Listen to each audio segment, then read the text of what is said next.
조선족 가사문학의 대가 송강정철. 수려한 풍광 속에 자리한 담양의 아름다운 정자들을 무대로 그는 성산별곡, 삼위인곡, 송미인곡 등의 가사와 수많은 단가를 지어남겼다. 수백 년이 지난 오늘날에도 그의 작품들은 우리 국문학사의 빛나는 업적으로 평가받고 있다. 특히 1580년 강원도 관찰사로 부임한 그가 관동 팔경과 금강산을 유람하며 지은 관동별곡은 우리말의 묘미를 잘 살린 가사문학의 대표작으로 손꼽히고 있다.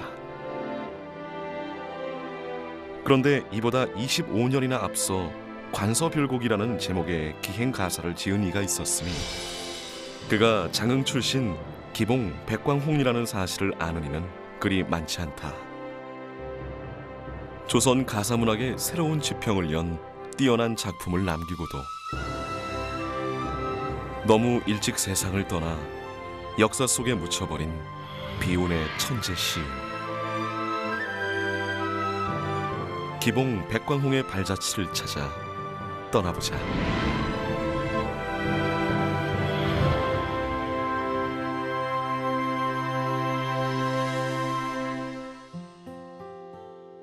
기봉 백광홍의 고향인 장흥 안양면 기산마을.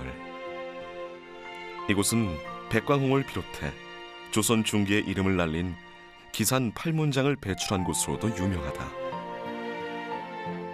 백광홍의 동생인 백광훈을 비롯해 김공희, 김윤, 임분 등의 인물이 이곳에서 나고 자랐다. 그 기봉을 비롯한 기봉 형제 네 분입니다. 사촌 형제까지. 그 네 분이 그 팔문장에 들었고 평택 임씨 두 분, 그 다음에 광산 김씨 두 분 해서 8분의 문장가가 당대에 나왔다고 그래서 그것을 칭송하는 글들이 많이 있습니다. 당시에. 백광홍을 비롯한 수원 백시 문중의 사당인 기양사. 당시에 기산 팔문장이 시회를 열곤 했다는 경연대가 지금은 사당 한켠에 그 터만 남아있다. 마을 뒤편에 있는 통합의학박람회장. 이곳 한쪽에 작은 비석 하나가 세워져 있는데 이곳이 복명제라는 일종의 서당과 같은 사설교육기관이 있던 자리임을 말해주고 있다. 복명제는 백광홍을 비롯한 기산 팔문장의 어린 시절 공부터였다. 아마 여러 선생님들이 거기서 학생들을 가르쳤다고 보는데 상당히 오랫동안 복명제라는 것이 있었어요. 제 그 고조부님이 당시에 조선 말의 시인이셨는데 그분이 집에 남겨놓은 책을 보니까 책 표지에 이 책은 복명제에서 빌려서 어느 해 겨울에 내가 베꼈다 이렇게 되어 있는 것을 보면 아마 도서관 역할도 했지 않을까. 복명제에서 후학을 양성했던 스승 중에는 신잠이라는 인물이 있었는데 그는 탐매도를 그린 조선 중기의 대표적인 문인 화가로 신숙주의 증손자였다. 신잠은 1519년 현양과를 통해 관직에 오르게 되는데 현양과는 조광조 등의 신진사림이 추진한 대표적인 개혁 정책 가운데 하나였다.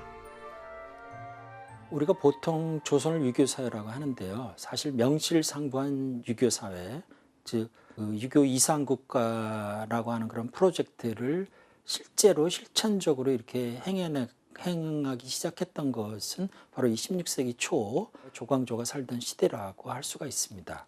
그래서 이들은 뭐 혈량가를 시행한다든지 아니면은 그 위훈삭제를 행한다든지 수학 보급 운동과 향약 실천을 운동을 한다든지 해서 이러한 성략제 이상 정치를 실현해 나가려고 했던 것이죠. 하지만 훈구파의 계략으로 그해 기묘사화가 일어나 조광조가 사사되고 신잠도 조광조의 일파로 지목되어 벼슬을 떼이고 모진 고초를 겪어야 했다. 결국 먼 남도 땅 끝자락 장흥으로 유배된 신잠은 유배지에서 만난 소년 백광홍과 사제의 인연을 맺게 된다. 장흥에 보니까 17년 동안 계셨더라고요. 기봉 선생이 귀양 온 다음 해에 태어났어요. 그러니까 15살, 6살까지는 이제 신잠 선생님하고 공부를 했지 않겠느냐 이런 생각이 듭니다. 1543년에 이제 유배가 풀려가지고 태인 군수로 오십니다. 그때 태인 군수로 있으면서 일제 이항을 찾아가거든요. 아마도 그때 자기의 제자인 기봉을 이항 선생한테 이제 소개한 것으로 이렇게 추정이 됩니다. 생애 대부분을 태인에서 농사와 학문을 병행하며 보낸 일제 이항. 명종 말 잠시 벼슬에 나간 것을 제외하면 줄곧 고향에 머물며 제자 양성에만 힘썼는데, 이러한 일제 이항이 백광홍을 제자로 맞아들이며 지어준 시가 이항의 일제집과 백광홍의 문집인 기봉집에 수록되어 전해지고 있다. 모든 제자들에게 주장한 것이 그 철학이라죠. 거경궁이라고 이렇게 되어 있습니다. 거경이라는 것은 학문하는 태도입니다. 항상 경에 산다. 공경하는 태도로 살아야 된다. 그 삶의 태도 중에서 열심히 궁리를 해야 된단 말이에요. 일치를. 그러면 깨닫게 된다. 이런 말씀을 하셨는데, 그 김천일 장군 있죠. 의병을 일으켰던 이제 그분이 바로 이항 선생의 제자입니다. 그래서 그런 정신을 본받았기 때문에 의병을 일으킬 정도로 나라를 위해서 싸우고 했지 않겠느냐. 1549년 사마양시에 합격한 백광홍은 3년 뒤인 1552년 식년 문과에 급제해 벼슬길에 오른다. 관료 생활 초기 그는 홍문관과 호당 등 주로 학문을 연구하는 기관에서 일했다. 그러던 1553년 어느 날, 하루는 명종 임금이 성균관에 영호남의 문신을 불러 모아 시회를 열었다.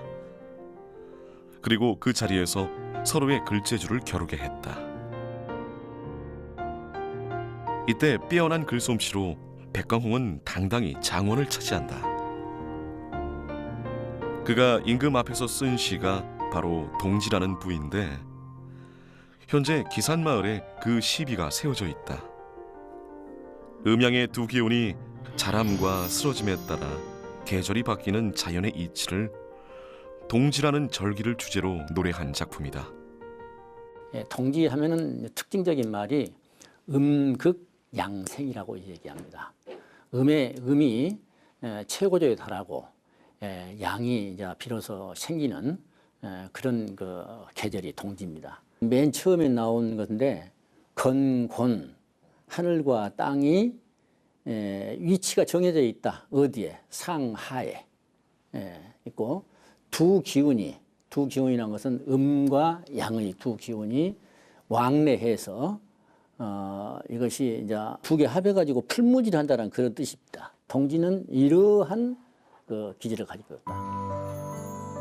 장흥 기산마을에 있는 백시문중의 종갓집. 집안 깊숙한 곳에서 조심스럽게 꺼내온 낡은 서책들. 세월의 흔적이 역력한 이 책들은 동집으로 장원을 차지한 백광홍이 당시 명종 임금에게 상으로 하사받은 선시 한 질이다.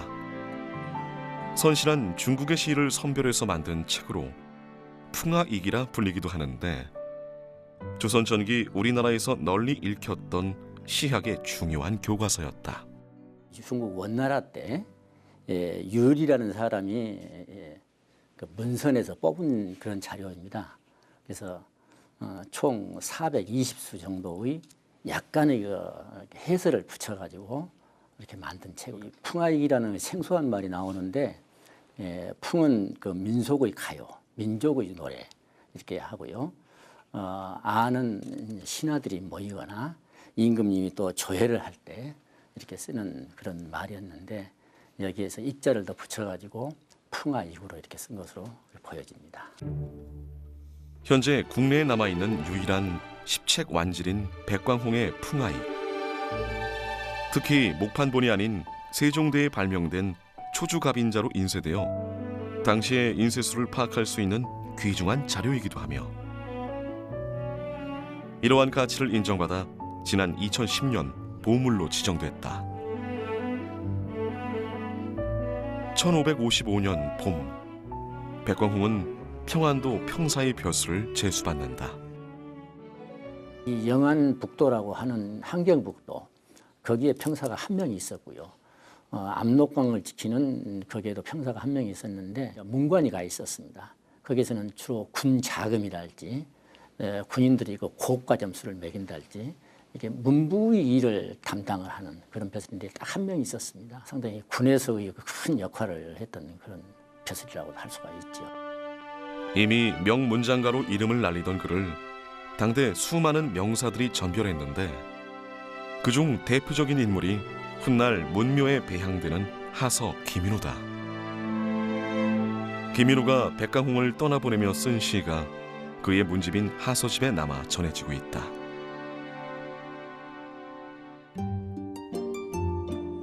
부임지인 관서지방까지는 천리가 훌쩍 넘는 고된 길이었다. 하지만 평안도 일대의 아름다운 풍광은 백광홍의 마음을 이내 사로잡았다. 그는 자신의 여정을 노래로 읊었는데 이것이 바로 우리나라 최초의 기행가사로 평가되고 있는 관서별곡이다. 왕명을 받고 먼 길을 떠나는 순간부터 관서지방의 풍광과 풍속을 둘러보며 느낀 감상을 운치 있게 그려낸 작품으로 전체 8단락, 172구, 1156자로 이루어져 있다. 특히 관서별곡은 25년 뒤에 나온 정철의 관동별곡에 큰 영향을 준 것으로 추정되고 있다. 소명 등정이랄지 관서 탐방, 그다음에 마지막에 가서는 이제 사친에 대한 성군에 대한 그 애정, 영군을 정을 이렇게 말을 했는데 관동 별곡도 비슷해 가지고 소명 등정이나 관동 팔경에 대한 탐방이나 풍류를 즐겼다는 그런 면에서 비슷하다.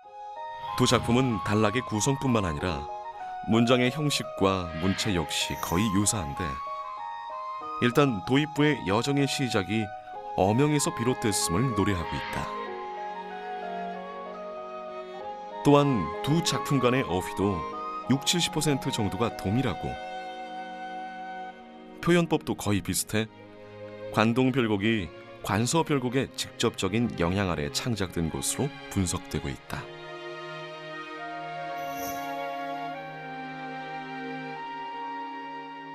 정극인의 상충곡이 송순에게 송순의 면왕정가에 영향을 미쳤듯이 기봉의 관서별곡이 송강의 관동별곡을 낳게 하는 그런 요인적인 일이 되고 있습니다. 해남 옥산 서원, 기봉 백광홍의 동생인 옥봉 백광훈을 배양하고 있는 서원이다. 집안의 장남이었던 백광홍은 자신보다 15살이나 어린 막내 동생 백광훈을 유난히 아꼈다고 한다. 형과 함께 기산 8문장의 한 사람으로 꼽힐 만큼 문장 실력이 뛰어났던 백광훈은 16세기 후반 조선의 시풍의 변화를 가져온 대표적인 천재 시인으로 이름을 날린다. 삼당 시인으로 알려져 있죠. 삼당 시인이라고 하면은 송곡 이달, 고죽 최경창, 그다음에 옥봉 백광훈을 들고 있는데 당나라 때 시풍을 우리나라에도 다시 복원해서 써야 되지 않겠냐 이렇게 해가지고 주로 절구를 많이 썼습니다. 기승정결 네 구로 되어 있는 절구를 많이 썼는데 그 중에서도 특히 오원절구를 많이 썼지요. 이렇게 해서 삼당 시인으로 널리 알려져 있고 명나라 사신들도 그의 시에 반해 백로 선생이라 부르며 존경했다는 옥봉 백광훈. 글씨에도 뛰어나 당대의 명필로 이름을 날렸는데 특히 초서에 능했던 그의 흔적이 장흥 부산면 탐진강변에 지금도 남아있다. 그가 바위에 직접 새겼다는 용호라는 두 글자가 지금도 선명하다. 이처럼 다재다능했던 백광호는 같은 호남 출신인 송강 정철과도 두터운 교분을 쌓았다.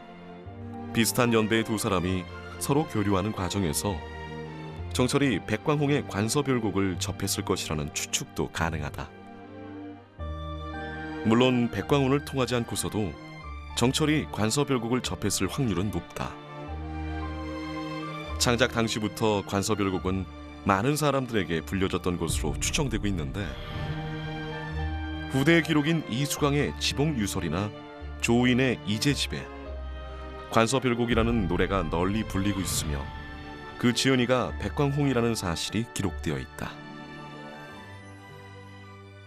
이수광은 돌아가신 뒤에 태어났으니까 상당히 뒷사람이죠. 그런데도 그때도 평양에 가면 기생들이 백석이 그랬다고 하는 그런 기록도 있고, 지금 우리가 생각하는 것은 혹시 그것을 읽고 이렇게 영향을 받았을까 이렇게 생각하는데, 당시에는 이게 노래였으니까 많은 사람들이 이 관서별곡을 알았을 것이다 이렇게 보는 거죠. 그렇다면 송강 정철도 관서별곡을 부를 줄 알았을 것이다. 하지만 정철이 수많은 가사를 남기고 후대에까지 자신의 이름을 떨치고 있는 반면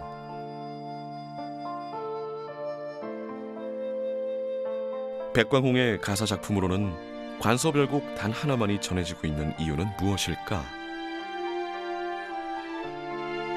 1556년 백광홍은 35세의 젊은 나이로 세상을 뜨고 만다. 이후 세월이 흐르며 이 천재 시인의 업적은 그대로 잊혀져 갔다.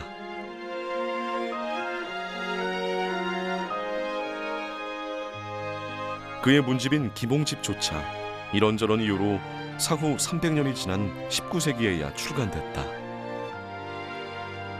그 안에는 각종 한시뿐만 아니라 관서별곡도 수록되어 있었는데 이 역시 당시에는 별다른 주목을 받지 못했다. 그러다 1961년 당시 국민대 이상보 교수에 의해 최초의 기행가사로 세상에 알려지게 됐다.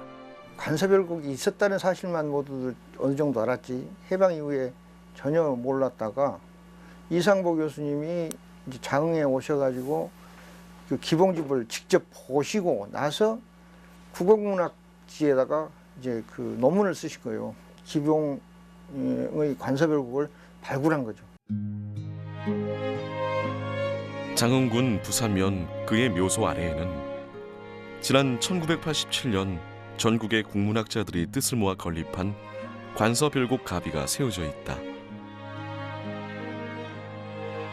관서별곡이 갖는 문학적 가치와 문학사적 의미가 그가 죽은 뒤 400여 년이 지나서야 비로소 빛을 보게 된 것이다.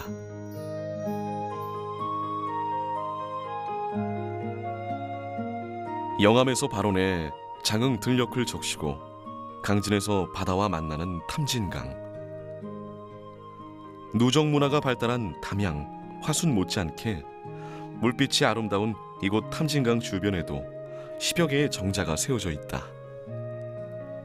조선시대 장흥의 많은 선비들이 이곳을 창작의 산실로 삼았다. 백광홍의 관서별곡을 시작으로 가사문학의 맥을 이어받은 장흥의 문인들은 특히 조선 후기 가사문학의 발달에 있어 절대적인 비중을 차지했다. 전체 이제 조선 말까지 가사 작가의 43%가 장흥 출신이라고 말할 정도고요. 아무래도 이게 이제 부사골이었기 때문에 이제 공부를 한 사람들이 많았다고 볼 수 있고, 그다음에 또 향반 중심이라서 이분들이 이제 다 벼슬길로 나가지 않았기 때문에 여기서 시혜를 즐기는 어떤 그런 것이 있지 않았을까 싶고요. 자연적으로는 이제 산과 들과 바다, 강까지 다 갖춘 완벽에 가까운 이 자연 형서도 상당히 큰 도움이 됐다고 봅니다.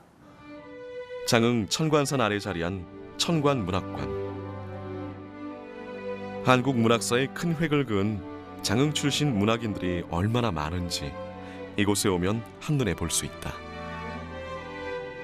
소설 녹두장군의 저자 송기숙을 비롯해 영화 서편제의 원작자인 이청준, 한국 문단의 거목인 소설가 한승원 또한 장흥 출신이다. 지금도 고향 바닷가 마을에서 왕성한 활동을 펼치고 있는 한승원 작가. 그런 아버지와 같은 길을 걷고 있는 작가 한강은 지난해 5월 한국인 최초로 세계 3대 문학상인 맨 부커상을 수상해 화제를 모으기도 했다.